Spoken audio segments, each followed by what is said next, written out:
नमस्कार, आप the Z plus देख रहे हैं और आज मेरे साथ जो शख्स हैं इनका नाम अभिषेक चंद्रा है। अभिषेक चंद्रा सीनियर जर्नलिस्ट हैं। आज से हम एक नई शो की शुरुआत करने जा रहे हैं जिसका नाम होगा अभिषेक चंद्रा की बात। इस शो के बारे में बता दें कि इस शो में बिहार सहित देश दुनिया के वो तमाम मुद्दे होंगे, वो दिन भर की वो बड़ी खबरें होंगी जो जानना आपके लिए महत्वपूर्ण होगा। तो इस शो की हम शुरुआत करते हैं अभिषेक चंद्रा जी से, और इसके साथ जो शो में आज का जो मुद्दा होगा वो बिहार की राजनीति से होगा। दरअसल बिहार में जो मुद्दा अभी सबसे ज़्यादा चर्चाओं में है वो राज्यसभा का इलेक्शन और जो कैंडिडेट्स हैं, जदयू के जो कैंडिडेट्स हैं, इन सारी चीज़ों को लेकर चर्चा का जो बाजार है वो गर्म है। बिल्कुल। तो हम शुरुआत आरसीपी सिंह से करते हैं। जैसा कि अभी खबरें चल रही हैं कि आरसीपी सिंह दिल्ली रवाना हो गए हैं।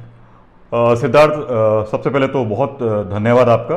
द जेड प्लस एक बहुत ही शानदार चैनल है और जिस तरीके से पटना में रह करके आप इतने अच्छे सेटअप के साथ में इतना अच्छा काम कर ले रहे हैं, ये आपके लिए सराहनीय है। बहुत सारी शुभकामनाएं आपको। धन्यवाद। अब आते हैं बिहार की राजनीति पर।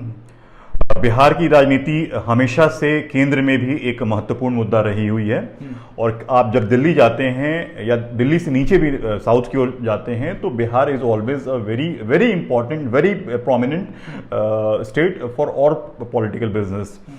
तो अभी फिलहाल जो है, चूंकि हम पटना में हैं और बिहार बेस्ड पॉलिटिक्स की बात कर रहे हैं, तो इसमें नो डाउट जो 5 लोग राज्यसभा में चुन के जाने हैं उनके बारे में हम लोग बात कर रहे हैं।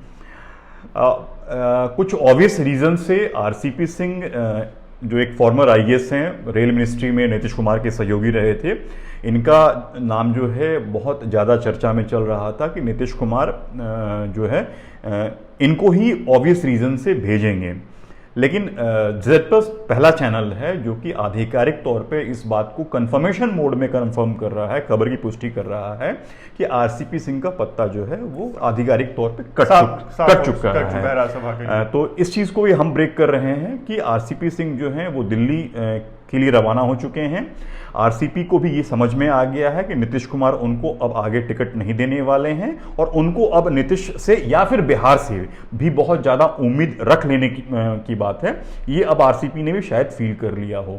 लेकिन सिद्धार्थ, सबसे बड़ी चीज़ क्या है कि हम इस बात को भी समझेंगे कि क्या सही में आरसीपी इतना बड़े नाम हैं। देखिए, पिछले 2 दिनों से लगातार चल रहा है कि अगर नीतीश जो हैं आरसीपी को टिकट नहीं देते हैं तो आरसीपी इतना बड़ा बार्गेन कर लेंगे कि 25 से ज़्यादा एमएलए को अपने साथ ले सकते हैं। मुझे निजी तौर पर नहीं लगता है। तो यहाँ पे फिर सवाल उठता है कि आरसीपी नहीं तो फिर कौन? देखिए, ये चीज़ जो है ना, मतलब कि केवल नीतीश के मन में है। कोई भी जर्नलिस्ट जो कि अपने आप को बिहार के मामलों में पारंगत मानता हो भी ये बात नहीं कह सकता है, या फिर जेडीयू का जो सबसे सीनियर मोस्ट टॉप लीडरशिप जो हो, जो कि नीतीश के बाद भी आते हों, वो भी ये नहीं बता सकते हैं कि आरसीपी नहीं तो फिर कौन। क्योंकि जो चीज़ जो है ना, अब देखिए हेगड़े साहब का नाम, अब हेगड़े साहब का नाम शायद आप भी प्रेडिक्ट नहीं कर पा रहे होंगे और मैं भी नहीं जानता था।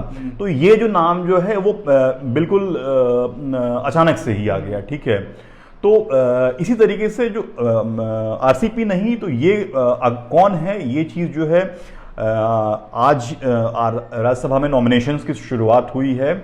तो अभी 31 तारीख तक का वक्त है, तो ये 28-29 तारीख तक ही क्लियर हो पाएगा कि अगर आरसीपी नहीं तो फिर कौन। बहुत सारे ऑप्शंस हैं, लेकिन हाँ, एक चीज़ और आधिकारिक तौर पे हम इस बात की पुष्टि कर सकते हैं, क्योंकि जिस तरीके से नीतीश के मन को हम टटोलते हैं, नीतीश कुमार के बारे में कहा जाता है, हालांकि हमें कहना नहीं चाहिए, लेकिन अपनी जाति से बहुत प्रेम करते हैं। तो जिस चीज़ को हम और आप जो हैं, जिस लेवल के जर्नलिस्ट आप हैं या जिस लेवल का जर्नलिस्ट मैं हूं, इस बात को समझ सकता हूं, कह सकता हूं कि जो भी जाएगा राज्यसभा में शायद इनकी अपनी जाति का, स्वजातीय ही हो। बहुत सारे नाम के ऑप्शंस हैं, 3-4 नाम तो हम ऐसे ही जानते हैं जो कि जिनके बारे में हम प्रेडिक्ट कर रहे हैं। लेकिन चूंकि एक जिम्मेदार चैनल आप भी हैं, जिम्मेदार जर्नलिस्ट हैं, तो फिलहाल हल्के तौर पे हम लोग किसी भी नाम का डिस्कशन में नहीं लेंगे। लेकिन इतना जरूर है कि जितना नीतीश को हम और आप समझते हैं, तो कोई ना कोई जो है या तो नालंदा सेंट्रिक व्यक्ति होगा या फिर इनकी अपनी जाति के सेंट्रिक का व्यक्ति होगा। इस बात के लिए मतलब कि हम लोग कह सकते हैं कि लगभग जो है नीतीश कुमार ने मन को तय कर लिया है। रही बात कि अब बिहार में क्या हो रहा है, तो देखिए बिहार में बहुत चीज़ें हो रहा है। बिहार में चीज़ें क्या क्या हो रही हैं, बिहार में एक तो जिस चीज़ के लिए कहा जा रहा है कि बीजेपी जो कि नीतीश कुमार की सबसे बड़ी सहयोगी है और जिस चीज़ को नहीं चाहती है वो है कास्ट बेस्ड सेंसस के बारे में। बिल्कुल। तो लेकिन हाँ, नीतीश कुमार अब ने इस बात को मन बना लिया है कि बिहार में कास्ट बेस्ड सेंसस होगा। तो चूंकि नीतीश सीएम हैं और इस बात में बीजेपी और जेडीयू की ठंडन हो चुकी है, मतलब एक्सटर्नल तौर पर आप जाहिर तौर पर जो है इस चीज़ को नहीं समझ पाएंगे, लेकिन जो है बीजेपी किसी भी ऐसे मुद्दे पर नहीं बढ़ना चाहती है जिससे कि कॉम्प्लिकेशंस बढ़े। और एक बात निजी तौर पर मैंने महसूस किया है कि शायद नीतीश कुमार एक बार फिर से खुद को ही डिस्टर्ब कर रहे हैं। मतलब बीजेपी किसी भी तरीके से नीतीश को डिस्टर्ब नहीं कर रही है, एक बार फिर से जो है तेजस्वी यादव के साथ में जाके आरजेडी की चीज़ों को किसके साथ में जा करके आरजेडी की मांगों को मान कर करके नीतीश कुमार अपनी मांगों को भी उसके साथ में सान कर करके जिसको हम बिहारी हिंदी में कहते हैं मिलाना मिक्स कर करके बिहार में जाति की जनगणना होगी। खर्चा बिहार सरकार उठाएगी, ये भी क्लियर है क्योंकि सेंटर ने पहले भी क्लियर कर दिया है कि वो इस चीज़ को अफोर्ड नहीं करेगी या इसके बारे में वो चाहती भी नहीं है कि कास्ट बेस्ड चीज़ें जो है आगे बढ़े। तो ये चीज़ें हैं। तो अगला एक हफ्ता जो है खास करके बहुत ज़्यादा इंटरेस्टिंग होने वाला है बिहार के लिए। बिहार में एक मतलब कहा जा रहा है कि 2-3 डेट्स जो दिए गए हैं एक सर्वदलीय सारी पार्टियों की एक बैठक के लिए 27 का एक डेट है, 2-3 डेट्स दिए गए हैं। तो 27 जो है अभी तक जो लग रहा है कि एक बीजेपी को अगर छोड़ दें, क्योंकि हमने देखा कि मांझी भी ने भी मांझी तो खैर साथ में रहेंगे ही नीतीश के, और एक दो दल हैं जो कि साथ में हैं नीतीश के। तो ये लोग 27-28 जो भी डेट्स हैं अवेलेबल हैं according to the comfort level of JDU जिस डेट्स में चाहेगी। अब डिपेंड करता है बीजेपी समय देती है या नहीं।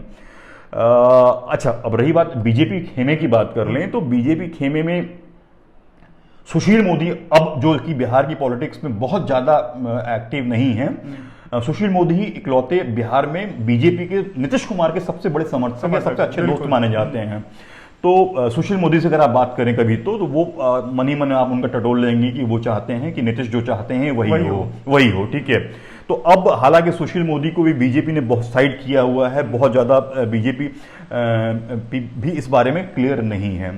तो आने वाले चंद दिन, जैसे कि एक चीज़ तो बहुत आधिकारिक तौर पे हम अब कह सकते हैं कि आरसीपी जो हैं वो किसी भी तरीके से अब राज्यसभा के लिए कैंडिडेट नहीं रह गए हैं जेडीयू की तरफ से, ये कंफर्म है। जाति जनगणना जो है कर्नाटक वगैरह के मॉडल पे जो है जाति की जनगणना की बात की जा रही है, ये भी बिहार में होना कंफर्म है। क्या होगा, कैसे होगा, इसके लिए फंड्स कहां से आएंगे, ये फ्यूचर की बात है। लेकिन जिस तरीके से जेडीयू ने मन बना लिया है और आरजेडी की बात को मान लिया है,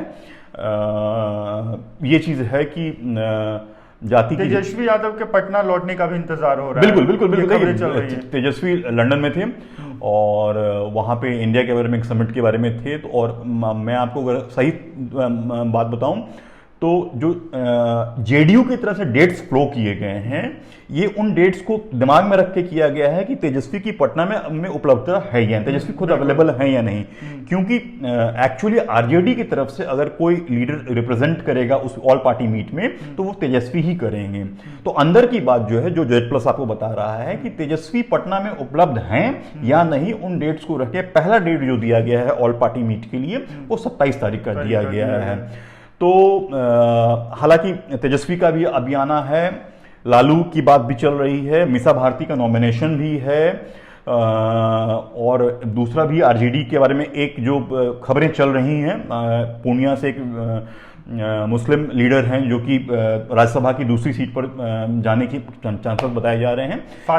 फातमी का नाम बिल्कुल। तो जब तक पार्टी औपचारिक नहीं करे तो हम नाम चल रहा है। तो इन चीज़ों पे जो है बिहार जो है, अच्छा एक चीज़ आपने भी पहले महसूस किया होगा कि आरजेडी हमेशा से 2 सीटों में राज्यसभा में एक अपने हमेशा घर के लोग टिकट रखती है और एक जो है दूसरा फेस रहता है। ये भी इस बार तय है, ठीक है।